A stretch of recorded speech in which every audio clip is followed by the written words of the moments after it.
It was a cold April morning in Flint, Michigan. Rain dripped steadily from the overhanging eaves, tapping lightly against old, peeling paint. The kind of morning that makes you pull your jacket tighter, press your scarf up toward your ears, and wish for something, anything, to change. 17-year-old Maya Coleman stood at the cracked bus stop, her shoulders slumped, backpack dragging a little more than usual. She watched as other students passed by, their umbrellas open, heads down. She was late again. Late for school, late for opportunities, late in feeling that maybe things could be different. She often wondered whether her mistakes were invisible to the world, or whether the world simply had stopped caring. Her mother, Aisha, worked 2 jobs, one as an overnight office cleaner in Detroit and another at a diner during the day. She barely had time to sleep, certainly not to lie awake worrying, but she did. Every night, Aisha tiptoed into Maya's room after her daughter had gone to sleep, sometimes with hot cocoa, sometimes with nothing but the quiet presence of, "I believe in you." Her whispers broke only when the city quieted into darkness and the rain softened. Maya's grades were slipping. The water in her house had been declared unsafe before she was born. Lead pipes, budget cuts, politics. She and her friends had held water bottles, petitioned City Hall, protested, posted, and cried. But every time a change came, it felt like it came for someone else. And when the change didn't come, the hurt lingered. In her skin, her lungs, and her trust. At school, she faced more than just illness. There was prejudice, low expectations, and teachers who'd rather lecture than listen. She overheard other students whisper, "She'll fall behind. She won't get out of this." Sometimes, even in her head, she believed them. The weight of what was expected, or rather, what was not expected, was heavy. But today was different. Today, she had a letter in her hand. The kind you wait for, but don't always believe will show up. It was an invitation to a science internship at a university in Ann Arbor. It could be her way out. It could be proof that someone had seen her, not just her scars, but her dreams. But as she stood there, raindrops hitting the letter, there was an ache in her heart. Could she afford the bus fare, the supplies? Would her mother have to skip rent? Would she be letting people down if she left, even just for a few hours each day? And what if she failed?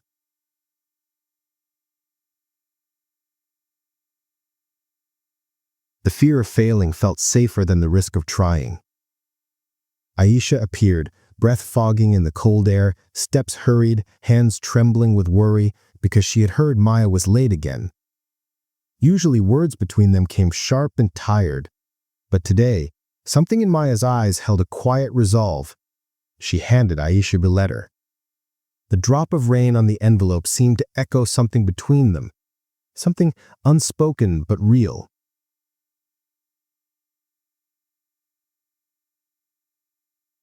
Aisha read, lips moving, eyes widening. Fear, pride, and love all fought across her face. She folded the letter and held on to Maya, her voice breaking. "You see? They see you." Maya felt her body, stern and stiff under layers of fear and doubt, loosen just a little. Something unlocked. And in that moment, standing in the soft April rain, Maya decided she would accept the offer, even if it meant risking everything she had. Because occasionally, when the world says you can't, you must say you will. Someone else's dream. The corridors smelled of antiseptic and books. Scientists in white coats peeked through glass doors, peering at microscopes and data sheets. She was introduced to Dr. Raul Herrera, a biochemist researching water purification methods. Her internship, helping in testing new filtration materials, mapping impurities, and recording the data. Her fingers trembled as she handled the equipment, The test tubes felt fragile, like any mistake would shatter her future. But Dr. Herrera noticed her hesitation and said gently, "One step at a time. Science doesn't demand perfection. It demands courage to try, to fail, and then try again." Maya worked after school, on weekends, and in every spare minute. Back in Flint, her home felt smaller, the air thicker. She came home smelling like lab solvents, her clothes damp from Michigan's spring storms. She would eat cold cereal at midnight because she lost track of time. She worried about her younger brother, Malik, coughing again, about the red rust in their water. She worried that while she was chasing this opportunity, life at home just kept pushing them deeper. Aisha's tired eyes met Maya's each night. No lectures, no asking if Maya was sure, just a nod, a hand brushing hair from Maya's face, a burden shared, even though Aisha felt smaller for letting her daughter bear so much. At school, some peers didn't understand. "Why waste time?" they'd say, though you could hear the envy in their voices. Envy for hope. Some teachers were supportive. Others shrugged off her lab work as a hobby. Maya felt the sharp sting of being underestimated. She kept that sting. It became part of her push. There were setbacks. One afternoon, a major apparatus malfunctioned. A sample got contaminated. Months of work, hours of reading, all gone. Maya felt hollow. She went home and stared at her reflection, asking, "Is this what I deserve? For things to break when I reached out for something better?" She cried alone in the kitchen, listening to the leaking faucet, feeling the weight of every failure she'd swallowed. Dr. Herrera, upon hearing what happened, called her to the lab. They stayed late. He showed her what went wrong. He showed her that mistakes aren't endpoints. They're maps that show you which way not to go. He taught her patience, precision, and above all, resilience. Sometimes, he said, science is less about brilliance and more about stubbornness. Maya practiced. She reran every sample. She improved protocols. She asked questions that kept her up at night. She offered help to peers. She read research papers, hungry to understand. With each failure, she got stronger, more precise, more confident. One day, she was asked to present findings at a small student symposium. Her hands shook. She heard her mother's voice saying, "They see you." She heard the echoes of those who thought she couldn't. She swallowed. She began. As she described her experiment, how lead, iron, and sediments affected water flow, and how certain filters could reduce contaminants, she didn't look like a course correction or a lucky chance. She looked like someone who belonged. Not perfect, but unwavering. Afterwards, professors asked questions. Some are challenging, some are skeptical. But she answered. Her voice sometimes quivered, but her ideas stood firm. One professor said, "You've done good work, Maya. You're giving voice to issues many ignore." When the internship ended, Maya had built a prototype filter that performed in lab tests twice as well as what had been expected. She'd written reports, made connections, and more than anything, she'd shifted how she saw herself. Returning home, she carried more than lab equipment. She carried pride. She carried the understanding that even in a city scarred by neglect, young people can be agents of change. She shared her prototype with neighborhood activists. They tested it in homes, in schools. It helped reduce turbidity, rust, and some contaminants. It wasn't perfect, but it was hope in action. Malik, still coughing, found that the water tasted better in their house.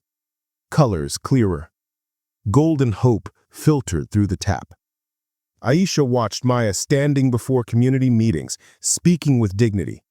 As neighbors applauded, some with tears, she thought of the long nights, the hunger, and the broken pipes.